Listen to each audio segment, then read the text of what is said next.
What are you looking at? I'm filming some of Dad's stories. Oh my heavens above. So you got to tell the truth. So help you God.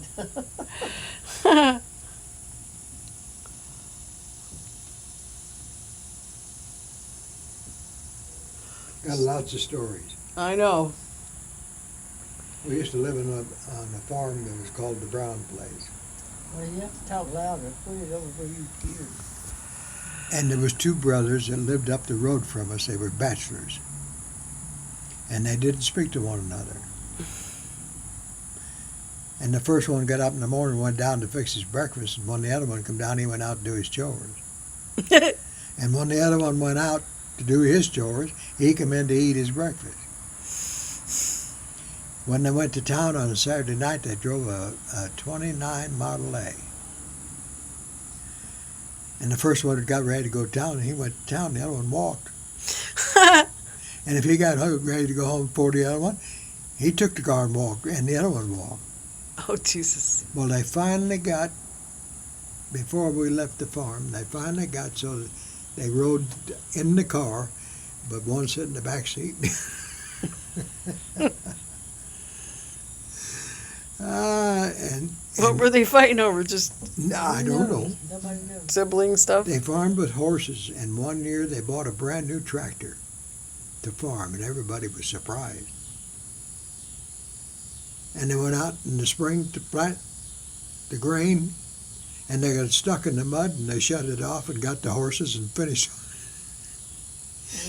And when the mud hole dried up, they drove the tractor out. They were funny.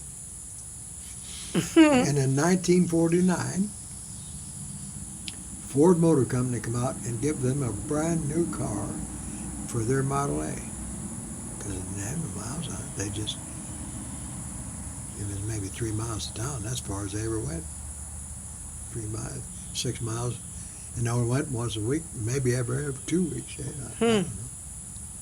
How'd they even find out they had the car? Oh, I don't know. They had a 1916 Model T sitting back there in the barn on blocks, and it run.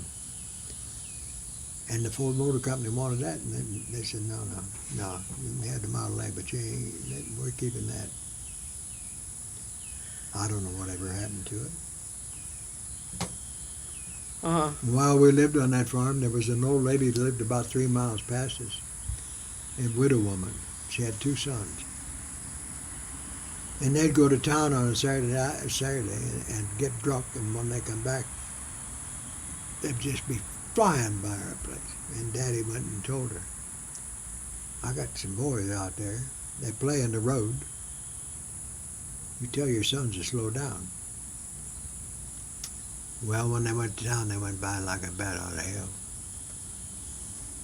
So Dad hooked the tractor to the plow and plowed a furrow across the road. When they come home that night, tore the whole front end on that car.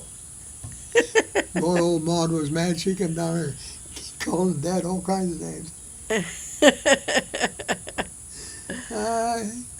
He told her, he said, I told you. Tell her about the motorcycle incidents. Huh? Tell her about the motorcycle incidents when you guys used to. So you're like your father. Yeah. When I was a young lad, there was a motorcycle club, and my uncle belonged to it, and Ned and Chet Holmes, and a bunch of us. And I had an old Indian. And when we went out on a ride, the speed limit was, somebody would set the speed limit, and if you went over the speed limit, you had to put some money in a pot. Anyhow, we got to the end of the pavement, and it turned into gravel road, and I didn't make the turn. I got gravel on my backside. I never rode another motorcycle. That wasn't the one I was talking about. I was talking about the one where y'all put barrels across the street. Oh, that was one that I and my cousins would get in town Saturday night and raising fusses, and the cop would get after us. So one night we go down. Years ago, they used to have a man had a bulk station, and he would take his truck out there and fill it up with gas, and then he'd go and distribute it around to the farmers. Of course, they had to pay for it, but. And this was, I don't know, about 1945, 46, somewhere along in there. Gene Kelly's daddy was a deliverer. So we thought we'll fix it, the cop up. We'll fix his butt up. We went down one night and got a bunch of empty barrels from up at his bulk station, set them across the road, and we got in town and got him to chasing us. And we went down that street and we drove across the people's yards. And he hit them barrels.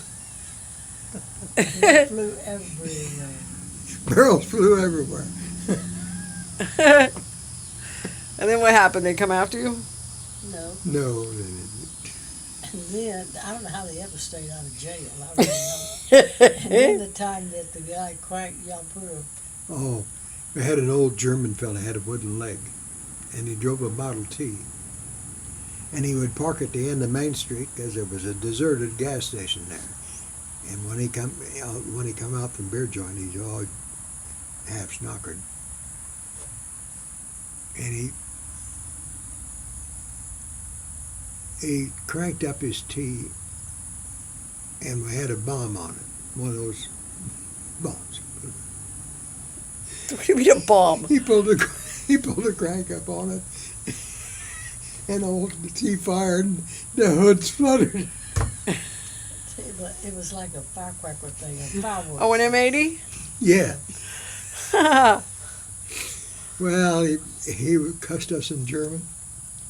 Well, then he got the car started, and he got in it to go. Well, we had picked it up so that the wheels were just touching the ground. Had stump sitting on.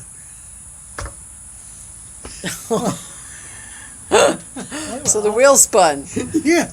Yeah. when he tried to go. And he had a wooden leg, so he. Oh my God.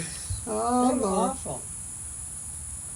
And you and your brothers, what mischief did you all do together? That was them. I and my brothers and my cousins, we were all, about the same age. You should hear them when they'd get together with Grandma. Oh, Lord. When we'd go to hearing, and they'd tell this, and she'd sit there and laugh, and she just thought it was hysterical. And I said she wouldn't have thought it was so funny at the time. Oh, yeah. Oh, We got she- run out of the movie theater one night because we was making too much noise. Uh-huh. And so we thought, well, we'll get even with this guy. We got a ladder and crawled up and got on the roofs and stuffed the chimney full of paper. Because that time they had coal stoves to heat the place. Pretty soon the theater was full of smoke. They had to clear it up. They were bad. Ah, yeah, Lord. I don't know how they stayed out of jail. And I only threw firecrackers in my teacher's class. That's the only thing I ever did. When did you do that? It was the end of the school year, and I don't remember what grade I was in. 10th or 11th grade. That turned over. Yes. And this cooking teacher, she was mean. And she was married to the librarian. They were Mrs. Whalen. Oh my God. So Kathy Galindo sold me a half a brick of firecrackers. And so, I don't know, I didn't mean to time it the way I did. I didn't really put a lot of thought into it. But it just happened the way it happened. I love it. No, it did. No, I did because it was so timed, so perfect. And You had know, nothing to I do- just but I didn't like plan it out. It just happened that way. I planned on throwing the firecrackers in her room, but when I threw the firecrackers in her room, the bell went off right afterwards. Like I threw the firecrackers in the room, walked down the hallway, and then the bell went off for the end of class to happen, and so all the kids flooded out into the hallway just as the firecrackers were going off. So I was able to blend into the crowd and go, "What's going on?" and walk back towards the classroom where it happened. Oh, what's going on? And I couldn't have planned that any better. That was, Bill Blunt. but that's all I ever did. I never did anything like that ever. Anyway, so what about the cow in the schoolroom? Oh yeah, that was Oh, that was awful.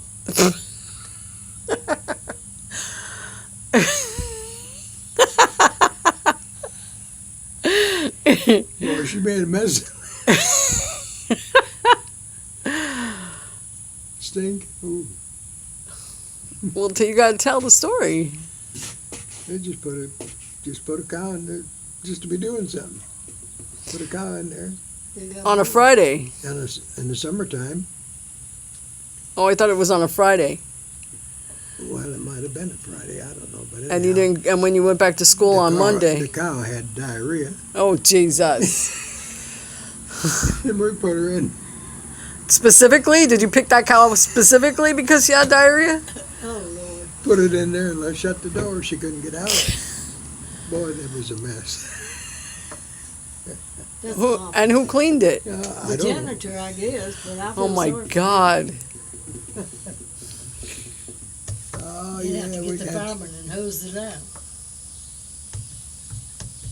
One night we went down to. There was a international implement company at the end of Main Street on the west end of Bryan. What's an international implement company? Tractors, thrash machines, Oh, okay. all that stuff. And one night we was in town, and we went down there, and some of my cousins was with us, and we got a tractor and hooked it to a thrash machine and pulled it up into Main Street and set it up. I don't know where the town marshal was, but Probably it downtown. didn't take him long to get there because that thrash machine was making lots of noise. Ah, Lord have mercy.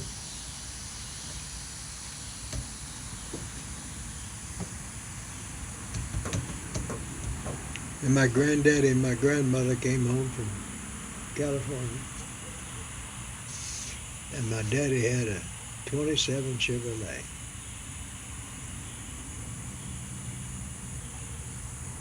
And Jim and Ron and I had some sheep for 4-H. And I begged my mama until she let me drive the car into town to see my granddaddy and grandma. How old were you? Oh, I don't know, 13, 14 maybe. Had you even driven a car before that? No. Drove a tractor. I plowed a tractor all the time. And she said, I'll let you take the car if you take the back road in to see him and come back the same way. Well, I took the back road going to see him, but I come right down through Main Street. Because he wanted everybody to see you. Yeah, to see me driving the car. And there was an old man there had a 37 Chrysler, old big, long, heavy thing. And he run a stop sign coming, and I was going through, and he hit that car right ahead of the front door. And that old car fell apart in the street, and it had a wooden body with metal shoes over it. And it just fell apart right there in the street. Well, we got it home, and Jim and Ron and I